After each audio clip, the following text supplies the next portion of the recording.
ঘুম ভাঙতে মীরা দেবী দেখলেন অঝোরে বৃষ্টি পড়ছে। আকাশে কালো মেঘের সারি, প্রচণ্ড বৃষ্টিতে চারপাশ কেমন জানি ধোয়া ধোয়া লাগছে। বৃষ্টির দিনগুলোতে বড় ভালো লাগে মীরা দেবীর। মনে হয় পৃথিবী ধুয়ে মুছে নিজেকে পরিষ্কার করছে। বৃষ্টি দেখতে দেখতে উদাস হয়ে ভাবছিল মীরা দেবীর ফেলে আসা দিনগুলির কথা। সেই কতগুলো বছর আগে বিয়ে করে তিনি এসেছিলেন এ বাড়িতে। তারপর থেকে বাড়িটার প্রতি বড় মায়া জন্মে গেছে। বাড়িটা ছোট্ট, দুটো ঘর, মাথায় টালির চাল, বাড়ির চারপাশে কাঠের বেড়া দেওয়া। এ বাড়িতে এসে বেড়ার ধারে ধারে মীরা দেবী বসিয়েছিলেন বিভিন্ন রকমের ফুলের চারা। আজও গাছগুলোতে ফুলে ভরে যায়। মীরা দেবীর স্বামী সন্তোষবাবু ছিলেন শহরে একটা ছোট্ট বেসরকারি স্কুলের শিক্ষক। বিয়ের পর স্বামী সংসার নিয়ে বেশ ভালোই কাটছিল মীরা দেবীর। কিছু বছর পর মীরা দেবীর কোল আলো করে আসে এক পুত্র সন্তান। নাম রাখলেন দেবাশিস। দেবাশিস আস্তে আস্তে বড় হতে থাকলো, লেখাপড়া শিখতে থাকলো। ছিল খুবই মেধাবী ছাত্র দেবাশিস। কিন্তু হঠাৎ দুর্ঘটনা নেমে এলো সংসারে। শহর থেকে ফেরার পথে এক পথ দুর্ঘটনায় মারা গেলেন সন্তোষবাবু। মীরা দেবীর দেওরের সামান্য আয়, তার মধ্যে তার অন্তঃসত্ত্বা স্ত্রী, আবার মীরা দেবী ও তার সন্তানের লেখাপড়া। বাড়িতে অশান্তি শুরু হলো। মীরা দেবী বাড়িতে সেলাই করে বা বাড়ির বাগানে বিভিন্ন সবজি চাষ করে দেওরকে সাহায্য করার চেষ্টা করতেন। এইভাবেই কোনো রকমে চলতে থাকলো সংসার। দেবাশিস তখন ক্লাস 8-এ একজন কৃতী ছাত্র। দেবাশিসের লেখাপড়াতে মন দেখে ওর কাকা সবসময় ওকে উৎসাহিত করত। কিছুদিন পর আবার বাড়িতে এলো সন্তোষবাবুর ভাই শঙ্করের মেয়ে তুলি। ছোট্ট তুলি বড় হতে থাকলো। দেবাশিস খুব ভালো ফলাফল করে উচ্চ মাধ্যমিক পাশ করে বাড়িতে জানালো সে শহরের বড় কলেজে পড়তে চায়। মীরা দেবী বাধা দিলেন না।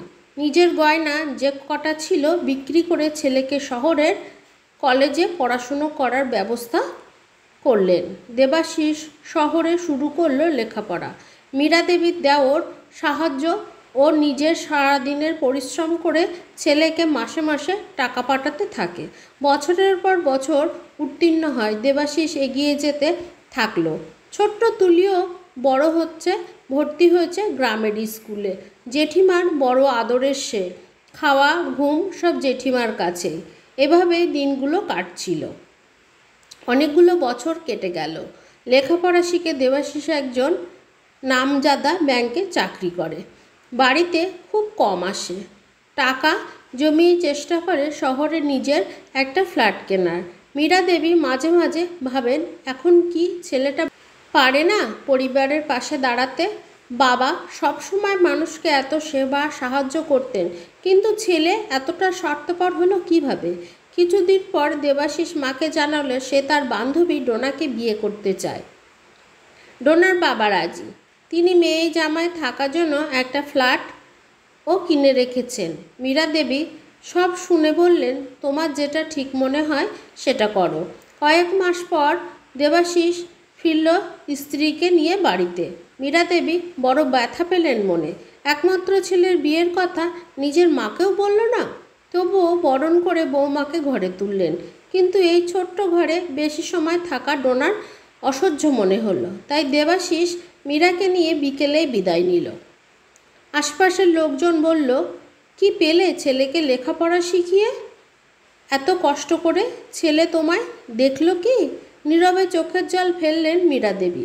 তুলির সামনে উচ্চ মাধ্যমিক পরীক্ষা। তুলির বাবা মা জেঠিমার কাছে তুলিকে রেখে অনেক দিন পর ঘুরতে গিয়েছেন পাহাড়ে। বড় শখ ছিল তুলির মায়ের, কিন্তু সংসারের অভাবের দুঃখের ছায়া। পাহাড়ে ধস নামল। গুরুতর আহত হয়ে মারা গেলেন তুলির বাবা মা দুজনেই। মীরা দেবী ছেলেকে ফোন করে সব জানালো। ছেলে বলল জরুরি কাজে ব্যস্ত আছে, সে অবশ্যই যাবে শ্রাদ্ধের সময়। বড় অসহায় মনে হলো নিজেকে। মনে হলো একমাত্র ছেলে থেকেও যেন কেউ নেই তার। বড় অসহায় সে। তুলির বাবা মায়ের মুখাগ্নি করল। একেবারে ভেঙে পড়েছিল মেয়েটা। মীরা দেবীকে বুকে জড়িয়ে নিলেন তুলিকে। কাঁদিস রে মা, আমি তো আছি। দেবাশিস এলে মীরা দেবী বললেন, এবার বাবা সংসারের সব দায়িত্ব তোকে নিতে হবে। দেবাশিস বলল, তুমি আমার সাথে থাকবে আর এই বাড়ি বেচে তুলিকে একটা হোস্টেলে থাকার ব্যবস্থা করব। মীরা দেবী বলল, বাপ মা মরা মেয়েকে ছেড়ে আমি একা সুখে থাকতে পারবো না, সেটা সম্ভব নয় বাবা।